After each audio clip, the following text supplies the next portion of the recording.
അല്ല, ഈ ഈ ഈ ഫോട്ടോ എന്താ? ഇതാണോ G20 ഉച്ചകോടി? അല്ലല്ലല്ല, ഇത് ഞങ്ങളുടെ G20 അല്ല. ഞങ്ങളുടെ G20 വിശ്വഗുരു നടുക്ക് നിൽക്കണം. ഇതിൽ വിശ്വഗുരു ഇല്ലല്ല, അതിൽ G20 ഇല്ല. അത് വേറെ എന്തോ പരിപാടി, അത് വേറെ ഏതോ പരിപാടി, അല്ലെങ്കിൽ അതിന്റെ മുമ്പെടുത്ത ഫോട്ടോ ആവാനാ ചാൻസ്. ഞങ്ങൾ സമ്മതിച്ച് തരൂല, ഞങ്ങൾ സംഖ്യക്കൊന്നും സഹിക്കാൻ പറ്റില്ല. ഞങ്ങളുടെ വിശ്വഗുരു നടുവിൽ കണ്ടില്ല, ഈ ഫോട്ടോനെ സെൻട്രൽ ഇങ്ങനെ ഗുരുവിനെ നിർത്തണം.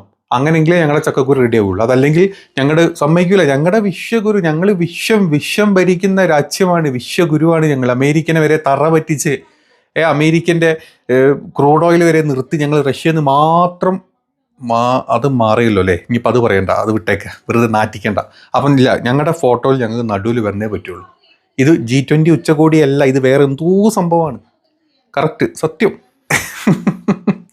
അല്ല, ഞാനേ ഇത് കണ്ട സംഖ്യകളുടെ മനസ്സിലുള്ളൊരു ബുദ്ധിമുട്ട് പറഞ്ഞു കേട്ടോ. കാരണം നമ്മൾ കഴിഞ്ഞ ചില പരിപാടികളൊക്കെ എങ്ങാനും മോദിജി സെൻട്രലിൽ വന്നു കഴിഞ്ഞാൽ വിശ്വഗുരു ഇയാളാണ് നമ്മുടെ ലോകത്തിനെ നയിക്കുന്നതെന്നും പറഞ്ഞിട്ട് ഇവിടുന്ന് കുരയ്ക്കുന്ന പട്ടിക്കൂട്ടങ്ങളെ കണ്ടിട്ട് പറഞ്ഞു പോയത് കേട്ടോ. വേറെ ഒന്നും വിചാരിക്കരുത്. സംഭവം G20 ഒക്കെ തന്നെയാണ്. സംഭവം G20 ആണ്. മോദിജി ഇച്ചിരി സൈഡിലോട്ട് മാറിപ്പോയി എന്നുള്ളൂ. അത് വിചാരിച്ചിട്ട് മോദിജിക്ക് അവിടെ വില ഇല്ലാന്നൊന്നും അല്ല. അവിടെ വന്ന് എല്ലാവർക്കും ഒരേ വിലയുള്ളത്. അവിടെ വന്ന് ഇയാൾക്ക് വില കുറവ്, ഇയാൾക്ക് വില കൂടുതലൊന്നുമില്ല. പിന്നെ ഇതിൽ ഏറ്റവും വില ഉണ്ടാവേണ്ട ഒരാളുണ്ടായിരുന്നു, അയാളാണ് ബോയ്ക്കോട്ടും ചെയ്തു. ആരും ട്രംപണ്ണ ഇതിന് വന്നിട്ടേ ഇല്ല. ട്രംപണ്ണം വരാത്തത് കൊണ്ട് ഇതിലെ പല ഇൻവൈറ്റീസും ഇതിൽ വന്നില്ല.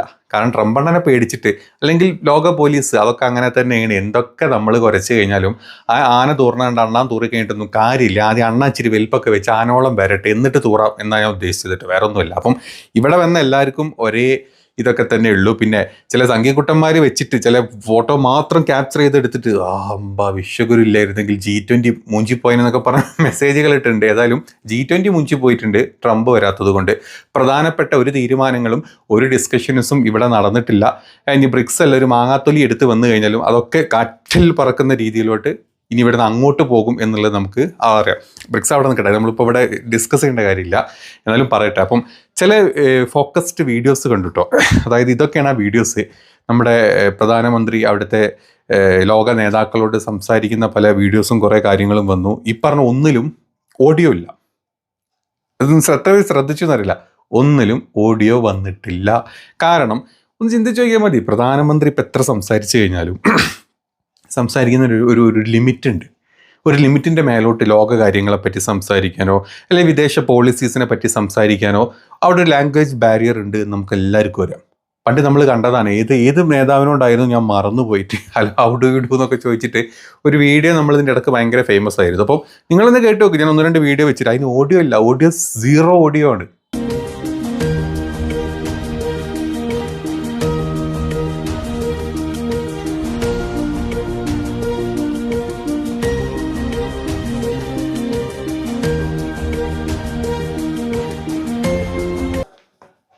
ഇങ്ങനത്തെ ഒരുപാട് വീഡിയോസ് ഉണ്ട് കേട്ടോ. ഇന്നലെ വന്നതിൽ പല വീഡിയോസ് ഉണ്ട്. കാരണം ടെലിപ്രോംപ്റ്റർ വെച്ചില്ല ഇല്ലെങ്കിൽ സംസാരിക്കാൻ പോലും പറ്റാത്ത മനുഷ്യന്, അത് വിദേശത്തല്ല ഇന്ത്യയിലാണെങ്കിൽ, ഇന്ത്യയിൽ ഒരു പൊതു പരിപാടിയിൽ വന്നു കഴിഞ്ഞാൽ ടെലിപ്രോംപ്റ്റർ ഓഫായ 2 സന്ദർഭങ്ങളുണ്ടായിരുന്നു. ഈ 2 സന്ദർഭങ്ങളിലും എങ്ങനെ ജനങ്ങളോട് കമ്മ്യൂണിക്കേറ്റ് ചെയ്യണം എന്ന് മറന്നുപോയിട്ടുള്ള മനുഷ്യനാണ് നമ്മുടെ പ്രധാനമന്ത്രി. അപ്പോഴാണ് ലോക നേതാക്കൾ അവിടെ അങ്ങനെ ഇരുന്നിട്ട് ഇംഗ്ലീഷിലും മറ്റ് പല ഭാഷകളിലും സംസാരിക്കുമ്പോൾ നമ്മൾ ഹിന്ദിയിൽ സംസാരിച്ച് അത് പിന്നെ എന്താ പറയുക റെക്കോർഡ് ചെയ്തൊക്കെ വരുമ്പോൾ സാമ്യം ഒരുപാടാവും. അതുകൊണ്ടൊക്കെ തന്നെയാണ്.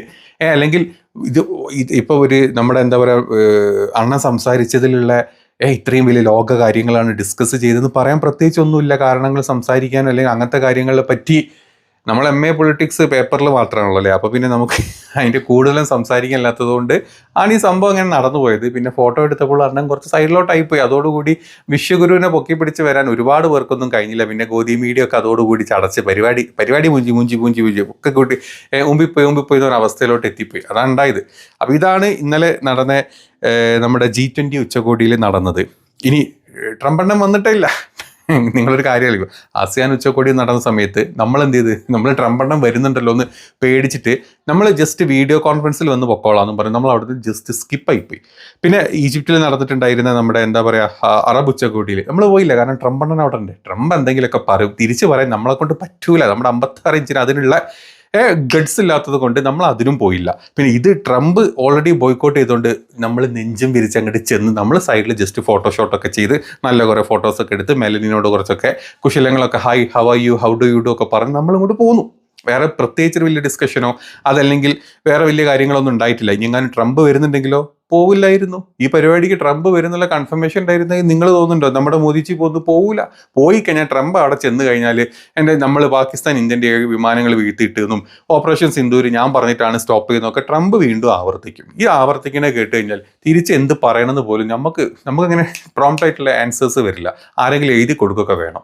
അപ്പോൾ ആരും എഴുതി കൊടുത്തിട്ട് പോലും ഇങ്ങനത്തെ കാര്യങ്ങൾക്ക് മറുപടി പറയാത്ത നമ്മൾ വെറുതെ റിസ്ക് എടുക്കണ്ടല്ലോ എന്ന് വിചാരിച്ചിട്ടാണ് കഴിഞ്ഞ 2-3 പ്രോഗ്രാമുകൾ അല്ലെങ്കിൽ കഴിഞ്ഞ 2-3 ഉച്ചകോടികൾ നമ്മൾ മാറി നിന്നതും ഈ ഉച്ചകോടിക്ക് ട്രംപ് വരാത്തത് കൊണ്ട് നമ്മൾ തല കാണിച്ചു. അത് നമുക്ക് എല്ലാവർക്കും അറിയാം, ഇന്ത്യക്കാർക്ക് എല്ലാവർക്കും അറിയാം. ഗോദി മീഡിയക്കാർക്കും നമ്മുടെ നാട്ടിലെ സംഘി കുഞ്ഞുങ്ങൾക്കും അത് സമ്മതിച്ചു തരാൻ ഇപ്പോഴൊരു മടിയാണ്.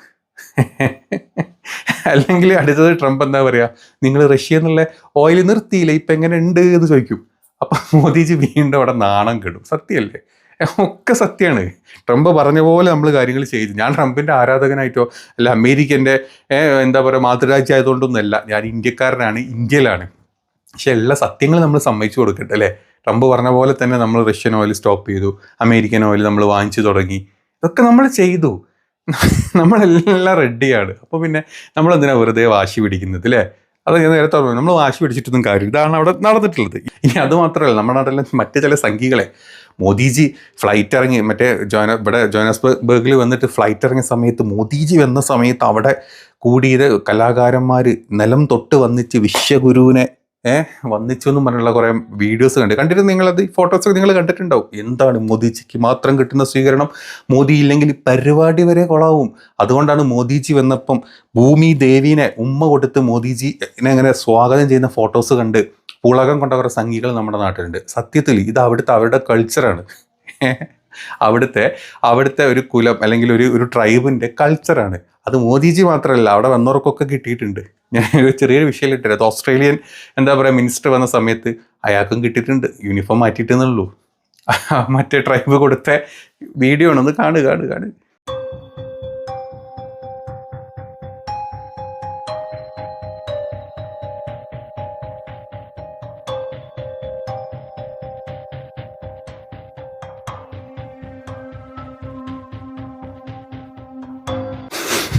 കണ്ടില്ലേ നിങ്ങൾ? ഇതവിടെ വന്നവർക്കൊക്കെ കിട്ടിയ സംഭവമാണ്. ഇതിൻ്റെ ഫോട്ടോ എടുത്ത് നമ്മുടെ നാട്ടിൽ സംഘിക്കുഞ്ഞുങ്ങളെ പുളകം കൊള്ളുന്ന പുളക്കം കണ്ടപ്പോണ്ടല്ലോ, എൻ്റെ പൊന്നു പൊട്ടന്മാരെ നിങ്ങളുടെ കാല് പിടിക്കാം. നാറ്റിക്കല് രാജ്യത്തിനെ നമ്മുടെ താടീജി നടന്ന് നാറ്റിക്കുന്നുണ്ട്. കൂട്ടത്തിൽ നിങ്ങൾ ഇരുന്നും കുത്തിയിരുന്നും തൂറി നാറ്റിക്കാണ്ടിരിക്കും. വളരെ മോശമാണ് നമ്മുടെ അവസ്ഥ. അപ്പം അതങ്ങ് അക്സെപ്റ്റ് ചെയ്യും. ഇതെങ്ങനെ നമ്മൾ മുന്നോട്ട് വരാമെന്നുള്ള ചിന്തിക്ക്. ഏറ്റവും ലേറ്റസ്റ്റ് നമ്മുടെ രൂപയുടെ അവസ്ഥ വല്ലതും അറിഞ്ഞിട്ടുണ്ടോ? അത് പറഞ്ഞുതരാ. ഇതാ അതായത് നമ്മുടെ അവസ്ഥ കണ്ടിട്ടെ, ഇന്ത്യയിലെ ഇന്ത്യൻ റുപ്പി, അതായത് നമ്മൾ US ഡോളറായിട്ട് കമ്പയർ ചെയ്യുമ്പം ചരിത്രത്തിൽ ഏറ്റവും താഴ്ചയിലോട്ട് നമ്മൾ എത്തിയിട്ടുണ്ട്. അതായത് ഡോളർ ഉയർന്നുകൊണ്ടിരിക്കുന്നു, നമ്മൾ താന്നുകൊണ്ടിരിക്കുന്നു. ഈ താന്നുകൊണ്ടിരിക്കുക എന്ന് പറയുമ്പോൾ നമ്മൾ 1 രൂപയിലേക്ക് വന്നൊന്നല്ല, 89.66 അടുത്ത നാളായിട്ട് 90 നമ്മൾ ക്രോസ് ചെയ്യും. അടുത്ത കൊല്ലം പകുതി വേണ്ട, അടുത്ത 2-3 മാസം ആകുമ്പോഴേക്കും നമ്മളത് 100, $1 എന്ന് പറഞ്ഞാൽ 100 ഇന്ത്യൻ റുപ്പി എന്നുള്ള കൂപ്പൂത്ത അവസ്ഥയിലോട്ട് നമ്മൾ പോകും. ഇത് കണ്ട സമയത്ത് ഇപ്പം ഇന്നാണ് അതിൻ്റെ ഏറ്റവും ഹയസ്റ്റിലോട്ട് വന്നത്. ഇന്നാണ് ഇത് കണ്ടപ്പോൾ ഞാൻ പണ്ട് നമ്മുടെ മോദിജി പറഞ്ഞ ചില കാര്യങ്ങളെ പറ്റി ഞാൻ ഓർത്ത് പോവുക. जिस प्रकार से डॉलर मजबूत होता जा रहा है, रुपया कमजोर होता जा रहा है, विश्व व्यापार में भारत टिक नहीं पाएगा। हमारे व्यापारी जो माल बाहर भेजते हैं, हमारे व्यापारी जो माल बाहर चलाते हैं, इस बोझ को सह नहीं पाएंगे। इवन भारत सरकार जो चीजें लाती है भेजती है, उसको सहना मुश्किल हो जाएगा। और दिल्ली की सरकार जवाब नहीं दे रही है कि नेपाल का रुपया कोई प्रॉब्लम नहीं है, बांग्लादेश की करेंसी को कोई प्रॉब्लम नहीं है, पाकिस्तान की करेंसी को कोई प्रॉब्लम नहीं है, श्रीलंका की करेंसी को कोई प्रॉब्लम नहीं है। हमारे अड़ोस पड़ोस में छोटे देशों को भी डॉलर के मुकाबले में कोई नुकसान नहीं हो रहा है। देश जानना चाहता है, प्रधानमंत्री जी ऐसा क्या कारण है कि आज अकेला हिंदुस्तान का रुपया